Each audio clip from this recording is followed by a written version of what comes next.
لما الملك سألها عن الشرط ده، الست العجوزة قالت له بص أنا عندي بنت شابة في غاية الجمال، فلو ممكن بس يعني تتجوزها.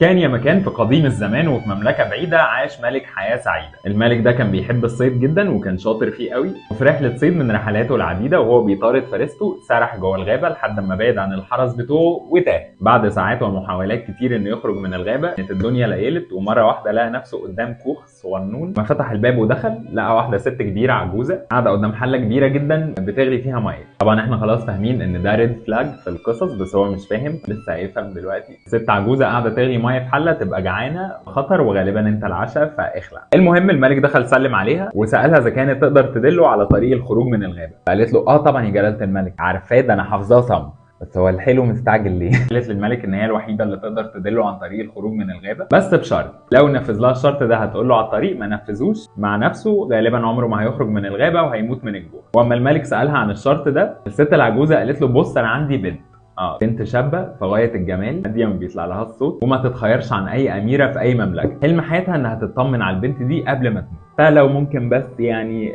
تتجوزها. تخليها ملكة الملوك. غير كده ما تعطلناش، اتكل على الله عشان أنا جعانة. وأنت عاجبني الصراحة. الملك طبعا اتصدم من شرط الست العجوزة، ولكن الست كانت بتتكلم بثقة قوي وكأنها متأكدة إن من غير مساعدتها عمره ما هيخرج من الغابة وهيموت فعلا. فوافق. تيزا خدته من ايده وخرجوا من الكوخ، راحوا كوخ تاني جنبه صغير كده عشان يستلم العروسه. لما الملك شافها لقاها فعلا بنت زي القمر، الست ما كانتش بتكذب، ولكن حاجه في خلقتها غلط، في حاجه مش تمام وقلبه اتقبض منها. ولكن ما باليد حيله فلفحها وراه على الحصان وخدها ومشي. هو راجع في الطريق بقى كل اللي كان بيدور في دماغه حاجه واحده، دي واحده لسه مستلمها دلوقتي حالا. ما يعرفش عنها حاجه وما اتكلمش معاها كلمتين، هتعمل ايه مع عياله؟ الملك كان عنده 7 عيال، 6 ولاد وبنت. خوفا عن عياله من ان مرات ابوهم هتعاملهم ازاي او ممكن تاذيهم، قرر انه هيخبيه.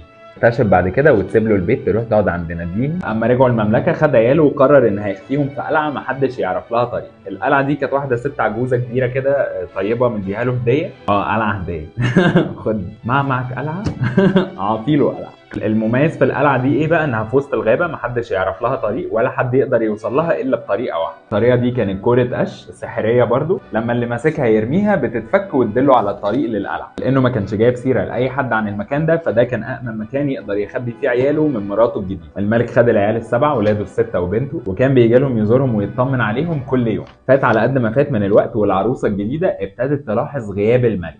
دايما بينزل دايما في الوقت ده بيخوني. لما الشكوك تكاثرت جوه دماغها، للاسف الحلقه خلصت، فنكمل القصه الرهيبه دي في حلقه بكره.